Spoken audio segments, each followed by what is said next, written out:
जय गुरुदेव। जय गुरुदेव। नाम किसका? प्रभु का। प्रभु का पावन नाम। जय। प्रेम से बोलो। मंच पर विराजमान परम पूज्य स्वामी महाराज के चरणों में कोटि कोटि नमन, और यहाँ जो संगत बैठी है उनके भी चरणों में कोटि सबको जय।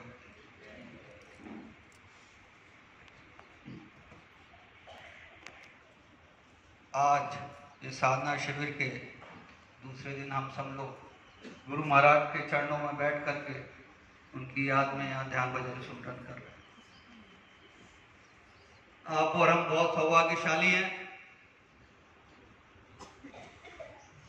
पहले तो ये कि मनुष्य जीवन मिला।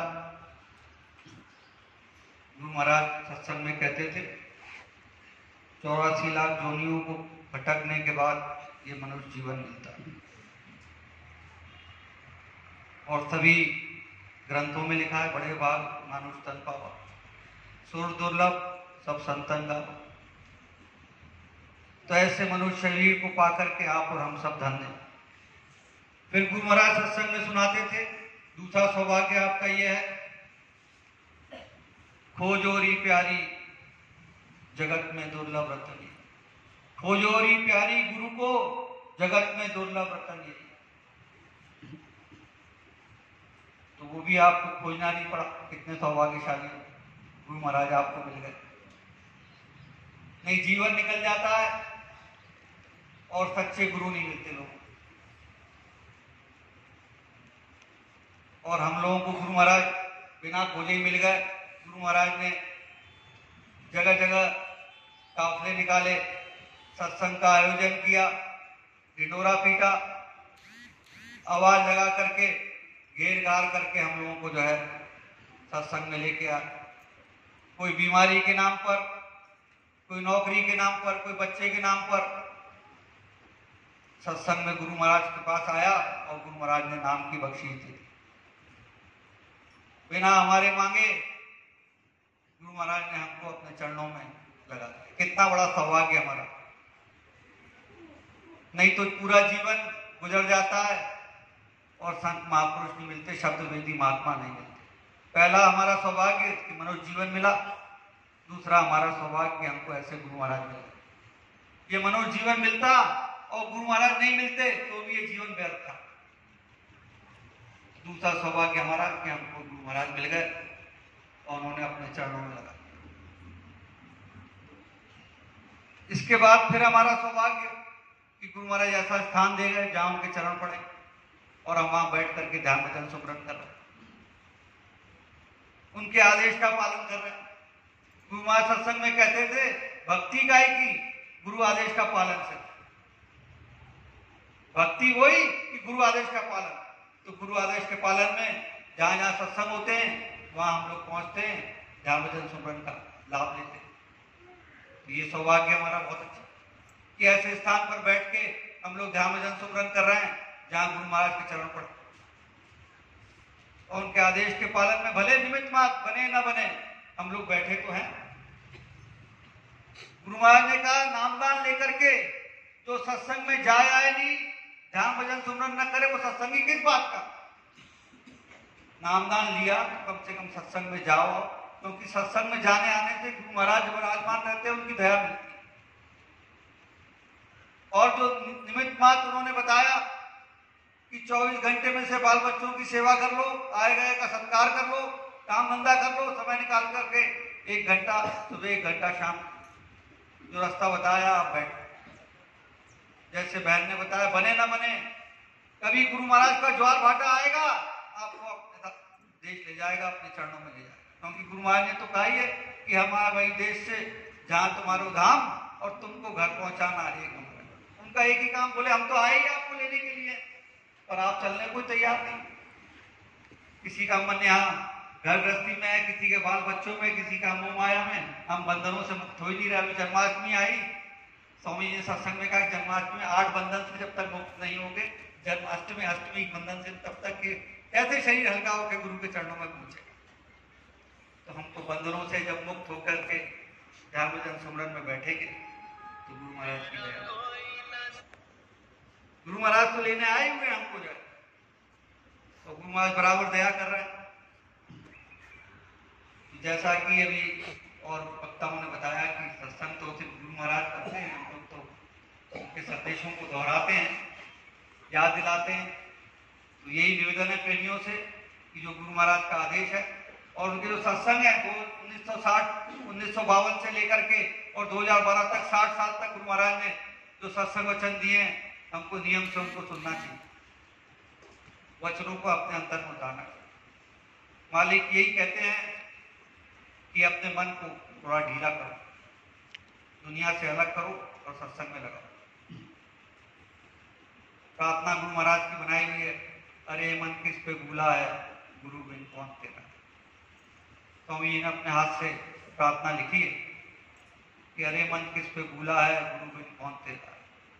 ये सगे सत्संग संबंधी और रिश्तेदार नातेदार ये सब स्वार्थ के साथी हैं, न कोई काम आएगा जिसे तू कहता मेरा है। कि जग धोखे की टटिया है, न तेरा है न मेरा है, अरे मन किस पे भूला है गुरु बिन कौन तेरा। गुरु महाराज इस पे एक कहानी भी सुनाते थे कि एक गुरु का शिष्य था और वो कहता था कि गुरु महाराज आप कहते हो कि नाते रिश्तेदार कोई मतलब के सब साथी हैं, बोले मेरी औरत तो बहुत मेरे से प्यार करती है और मेरे को खाने के लिए बैठी रहती है, मेरे बिना रह नहीं सकती, जीती नहीं है, बहुत तारीफ करे अपनी औरत की। तो गुरु महाराज ने कहा अरे बच्चा कोई किसी का नहीं है, कोई काम नहीं आएगा समय में। क्या कहता? बोले नहीं गुरु महाराज। बोले परीक्षा करेगा? बोले हाँ करेंगे। बोले उसको विद्या सिखा दी सांस रोकने की। बोले जैसा कहूंगा वैसा करना और घर जाओ। वो घर गया जैसा गुरु महाराज ने बताया, सांस रोक।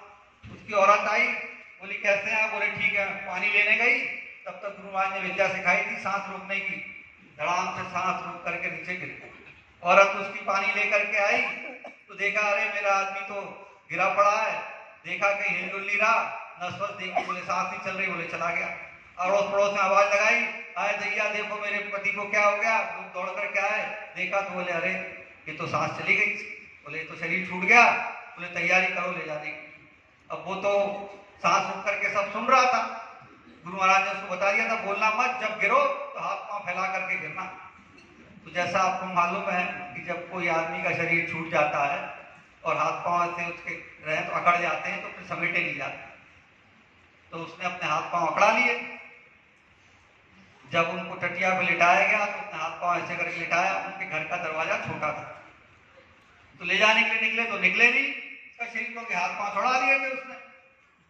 तो गांव वालों ने कहा कि जो है दरवाजा तोड़ देते हैं और उसके शरीर को निकाल देते हैं, दरवाजा तो फिर बन जाएगा। तब तक उसकी औरत दौड़ के आई, बोली अरे ये क्या करते हो, दरवाजा टूट जाएगा कौन बनाएगा। मैं अभी आती हूँ। अंदर गई किचन में, बड़ा हथिया लेके आई, बोले इसके हाथ पांव काट दो और बोले इनको ऐसे निकाल दो। वो तो सब सुन रहे थे, वो तो होश में थे। उन्होंने तोड़ी अपनी ये रस्सी और दौड़ भागे और दौड़ के गुरु महाराज के पास गए। बोले गुरु महाराज आप बिल्कुल ठीक कहते थे कि गुरु बिन कोई नहीं है, सब स्वार्थ के साथी हैं और जो आपके बिना कोई नहीं है। अरे मन किस पे भूला है गुरु बिन कौन। तो गुरु ही हमारे सच्चे साथी हैं। तो गुरु महाराज ने कहा कि जब आपका अंत समय आएगा और कोई आपकी मदद न करे, सब देवी देवताओं को याद कर लो, डॉक्टरों को याद कर लो, कोई मदद नहीं करेगा तो मैं आपको मिलूंगा, आपको अंत समय की पीड़ा से बचाऊंगा और आपको अपने देश ले जाऊंगा। गुरु महाराज ने कहा मैं मिलूंगा आपको। बोले तब मिलूंगा जब आप जय गुरुदेव बोलोगे और मुझको याद करोगे। ऐसे नहीं, जब जय गुरुदेव बोलोगे मुझको याद करोगे तो अंत समय में। तो आप तो अपने गुरु पे बराबर विश्वास रखो कि गुरु आपको लेने के लिए आए हुए हैं और आपको लेकर के जाएंगे। उन्होंने आपको नामदान दिया और मौजूद है यहाँ पर, हाजिर नाजिर है। उनको हमेशा अपने हाजिर नाजिर समझो तो बराबर दया दे रहे हैं गुरु महाराज और आप उनको अपने दिल में बसाओ। गुरु महाराज की प्रार्थना है, गुरु का ध्यान कर प्यारे बिना इसके नहीं। इस पूरी प्रार्थना में पूरा सत्संग का सार है। बड़ा बैरी ये मन घट में पढ़ो तुम इसी के पीछे और तब जतन चलना, लाभ और मान क्यों चाहे पड़ेगा फिर तुझे देना। सब प्रार्थना में पूरी चीज गुरु महाराज ने लिखी है। सुबह शाम उठो, सुबह बैठ के प्रार्थना करो, गुरु महाराज को याद करो, ध्यान भजन सुमरन करो, तब कोई दुनिया का काम आप चालू करो, उसमें पूरी सफलता मिलेगी। गुरु महाराज बराबर जो है दया दे रहे हैं आपके अंग संग। जैसे अभी हमारी बहनों ने अभी बताया पीछे उनके बच्चे का गुरु महाराज ने कैंसर, ये तो बहुत अच्छे उदाहरण ऐसे प्रेमियों के घरों में रोज होते हैं। सबके घरों में कुछ ना कुछ दया गुरु महाराज की ऐसे बरसती रहती है, क्योंकि हम सब ने गुरु महाराज की दया को भोग लगा करके पिया। इतनी दया गुरु महाराज की हम सब पे, उसका वर्णन नहीं कर सकते। अभी गुरु महाराज सन 1971 में मलेशिया गए थे। वहाँ सेठ मदन लाल है कलकत्ता के, उनका दफ्तर था, तो गुरु महाराज का सत्संग कराने के लिए उनको वहाँ लेकर के गए थे। और वहाँ उन्होंने 5-6 परिवारों को गुरु महाराज ने नामदान दिया था और बराबर वो सत्संग में आते रहते। तो जब गुरु महाराज मलेशिया गए और वहाँ से आप लोग पुराने सत्संगी उनको मालूम होगा कि मंच पे दिखाते थे 50 पैसे की चप्पल वहाँ पर मिलती है, बोले वहाँ इतनी सस्ताई है, यहाँ तो बहुत महंगाई है। और कहते थे भारत का इतना पैसा वहां पर जमा है, अगर इंडिया में आ जाए तो सब लोग संपन्न हो जाए। नेताओं ने इतना पैसा वहां जमा कर रखा है, गुरु महाराज सत्संग में सुनाते थे।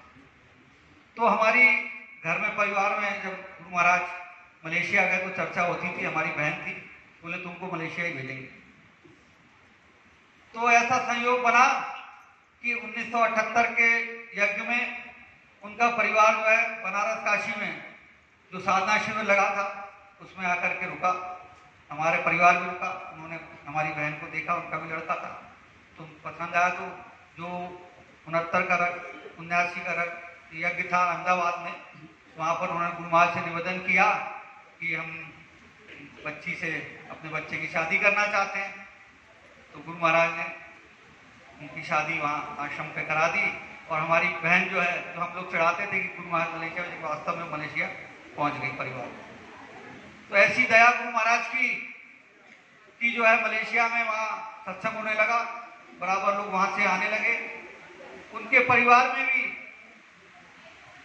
1-2 बच्चों को जो है अभी कैंसर की बीमारी वहां पर भी हुई।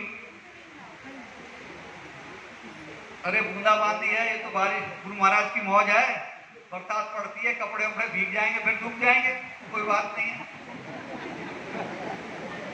कोई बात नहीं है। तो मुझे भी अभी मलेशिया जाने का सौभाग्य मिला। वहाँ एक परिवार में एक बच्चे को कैंसर था, एक हमारी बहन की बिटिया को भी कैंसर था। तो दवा कर रहे थे और काफी यानी उनका परेशान हो गए थे, जा नहीं रहे थे परिवार से, बहुत दवा करा दी। मैं वहाँ गया, मैंने कहा सत्संग करेंगे, गुरु महाराज की प्रार्थना करेंगे। सबको इकट्ठा किया, सत्संग किया, उनके घर में गए, उनके बच्चे के पास गए और उन्होंने परिवार वालों ने कहा कि इनके सिर पे हाथ फेर दीजिए, प्रार्थना कर दीजिए, गुरु महाराज दया कर दीजिए, उठा लें, अपने चरणों में ले जाएं। क्योंकि एक वक्त ऐसा आ जाता है कि दवा करके जब परिवार के लोग थक जाते हैं तो निवेदन करते हैं महाराज को अपने चरणों में बुलाते हैं। तो मैं गया और करके मैं अगले दिन ग्वालियर लौटा हूँ, इतवार का सत्संग था, तो सूचना आई गुरु महाराज ने उनको अपने चरणों में बुला लिया। तो मालिक जीवों की रक्षा करते, दया करते हैं बराबर, और उनकी दया के इशारे हम सब लोग आज यहाँ बैठे हैं। अभी जब बीच में अभी खड़का पानी में सत्संग था तो वहां से अभी गाड़ी लौट रही थी ग्वालियर संगत की, तो गाड़ी के ब्रेक फेल हो गए, टेम्पो ट्रेवलर थी। तो ड्राइवर ने समझदारी से गाड़ी की तरफ ना टकरा करके उसको पहाड़ की तरफ टकरा के रोक लिया। गुरु महाराज की दया रही, अगर गाड़ी में गिर जाती तो कोई बचता नहीं। ऐसे गाड़ी टकराई कि किसी को खरोच भी नहीं आई और गाड़ी खड़ी की हो गई। कितनी बड़ी दया गुरु महाराज की हम लोगों के साथ है। बराबर प्रेम से बोले जय गुरुदेव। तो गुरु महाराज हमारे अंग संग हैं, बराबर दया देते हैं। बस हमको उनकी आज्ञा का पालन में अपने जीवन को चलाना है और हमको अपने देश में वो लेकर के गए। मैं यहाँ और इसलिए आप सबके दर्शन के लिए खड़ा हो गया कि जैसा आश्रम ये बना है ऐसा ही आश्रम ग्वालियर में भी गुरु महाराज ने कृपा करके बनवाया है। गुरु महाराज ने अपने पैसे से वो आश्रम को बनवाया है और 2007 में मथुरा से चल करके आए, एक गाड़ी लेकर के आए और सूचना दी कि मैं आ रहा हूँ, हाईवे पे मिल जाना। उस वक्त वहाँ पर जंगल में कोई अभी हाईवे बना नहीं था, मुड्डियां गड़ रही थी, हाईवे निकलने वाला था बाईपास का। गुरु महाराज वहां पर पहुंचे और बोले कि ये जगह अच्छी है, इसको ले लो। तो हमने कहा गुरु महाराज हमारे पास तो कोई पैसे हैं नहीं, हम तो नालायक लोग, इस लायक भी नहीं थे कि जमीन खरीद सके। तो गुरु महाराज ने कहा चिंता मत करो, मथुरा आओ, 15 लाख रुपए दिए और वो जमीन खरीदवाई, ग्वालियर की जमीन। आश्रम की जो बाईपास पर आप लोगों में से बहुत सारे लोग गए, देखा है, 2007 में वो जमीन खरीदवाई, पैसे देके आश्रम को बनवाया और 2008 में शरद पूर्णिमा पर उस आश्रम का उद्घाटन किया। वहां पर पहुंचे, नामदान दिया, खीर बनवाई, रात में खीर बंटवाई, सत्संग किया और ये आदेश दिया ग्वालियर संगत को कि आज से जो है इतवार का सत्संग वहां पर होगा। तो 2008 से बराबर जैसे यहाँ पर साप्ताहिक इतवार का सत्संग होता है, वैसे वहां ग्वालियर आश्रम पर इतवार का साप्ताहिक सत्संग होता है। और गुरु महाराज का बराबर वहां पर फोन आता था, आशीर्वाद मिलता था कि बच्चों को ना ध्यान भजन सुमरन में आशीर्वाद, सबको लाभ हो, दया हो गुरु महाराज की। बराबर गुरु महाराज वहां पर फोन से सत्संग में सूचना देते रहते थे और वहां जो भी सब्जी फल पैदा होता था सब बराबर मथुरा आश्रम में गुरु महाराज का सेवन करते थे। बहुत बड़ी दया गुरु महाराज ने ग्वालियर संगत पे की है और वो आश्रम को बना करके दिया वहां पर गुरु महाराज की दया से। उसके बाद कई बार ग्वालियर में सत्संग हुआ तो गुरु महाराज नहाने धोने उस आश्रम पे जाते थे, वहाँ का सब्जी मटर पपीता ये वो बराबर गुरु महाराज सेवन करते थे। बहुत अच्छा स्थान हाईवे पर बना हुआ है, आप सब लोगों ने देखा। हर साल वहाँ पर एक बड़ा कार्यक्रम शरद पूर्णिमा पे गुरु महाराज आगमन हुआ था, तो उस दिवस में वहाँ पे मनाते हैं। इस बार भी 16 अक्टूबर का शरद पूर्णिमा है, 13 तारीख का इतवार है। प्रेमियों ने राय करके निश्चित किया कि 13 तारीख को इतवार को शाकाहार की रैली निकाली जाएगी और 14, 15 और 16 4 दिन का कार्यक्रम साधना शिविर जैसे यहाँ मनाया जाता है वैसे वहाँ मनाया जाएगा। प्रेमियों से हाथ जोड़ करके निवेदन है, चरणों में प्रार्थना है कि आप सब लोग वहाँ आइए और सेवा का अवसर दीजिए हमको, अधिक से अधिक संख्या में आइए। हम आपकी सेवा के लिए वहाँ पर तत्पर हैं और गुरु महाराज की दया से सब इस तरह के जब सामूहिक कार्यक्रम होते हैं तो बहुत दया गुरु महाराज की मिलती। गुरु महाराज विराजमान रहते हैं, ये कोई शंका मत करना, गुरु महाराज साक्षात विराजमान है यहाँ और हमारे अंग संग है, बराबर दया दे रहे हैं, देख रहे हैं हमको और हमारे जो भी किसी कार्य में बराबर मदद कर रहे हैं। अच्छा हम लोग मन से संगत का कार्य करें और गुरु महाराज को हमेशा हाजिर नाजिर समझें। गुरु महाराज हमारे अंग संग है, तो ये निवेदन करने के लिए मैं आपसे आया हूँ कि जो है आप सब लोग अधिक से अधिक संख्या में वहाँ 13, 14, 15, 16 का कार्यक्रम है अक्टूबर के महीने में, आप लोग आए। साधना शिविर जैसा कार्यक्रम है, सत्संग का लाभ लें। प्रेमी लोग आते हैं, धौलपुर से भी संगत आती है, जनक भाई के यहाँ से भी आती है, इंदौर से भी आती है, समाधान भाई से भी निवेदन है और सुरेश भाई से भी जो आते हैं इन लोगों सबसे निवेदन है। अन्ना जी से भी निवेदन करेंगे कि समय निकाल करके जरूर वो भी आए और सब लोग आए। सामूहिक सबको दर्शन प्रशन होगा। गुरु महाराज कहते थे दर्शन प्रशन करते रहोगे आपस में तो आपका काम बन जाएगा। और ये सत्संग ऐसा स्थान है कि कर्मों का आदान प्रदान होता है, पानी पिला करके, खाना खिला करके, क्योंकि जब तक कर्म आपके खत्म नहीं होंगे तब तक आप हल्के होकर के ऊपर नहीं जाओगे। तो गुरु महाराज सत्संग के माध्यम से जब आप सत्संग में आते जाते हो तो आपके कर्मों का आदान प्रदान होता है और आपके कर्म सब ढीले पड़ जाते हैं और गुरु महाराज आपको उठा के अपने चरणों में ले जाते हैं। तो सत्संग में बराबर जाते आते रहना चाहिए, इससे आपका हमारा आदान प्रदान, पानी पिला के, खाना खिला के। तो आप सबसे निवेदन है कि आप अवश्य वहां पर आइए। और ये तो हमारे पूर्व के वक्ता ने भी कहा कि हम लोगों की औकात नहीं है कोई सत्संग करने की, सत्संग तो सिर्फ गुरु महाराज करते थे। उनके वचन पारस के समान थे जो लोहे को सोना बना देते, पारस के समान वचन थे उनके जो लोहे को सोना बना देते थे। आप हमारी क्या होगा, हम तो उनके वचनों को सिर्फ दोहराते हैं और याद करते हैं अपने दिल में। गुरु महाराज हमारे ऊपर दया रखना, बच्चों को अपने चरणों में लगा करके रखना। ये काल का देश है, पता नहीं कब किसको बहा करके कहाँ ले जाए। आप अपने चरणों में अंत समय तक लगाए रखना, अपने अंत समय में आप हमको मिल जाना। गुरु महाराज मेरे अंत समय में आप आ जाना, यही दया कृपा आपके चरणों में हम लोग मांगते हैं हमेशा। प्रेम से बोले जय गुरुदेव। यही कह के मैं आप सबसे क्षमा प्रार्थी हूँ, कहने सुनने में कोई गलती हुई हो।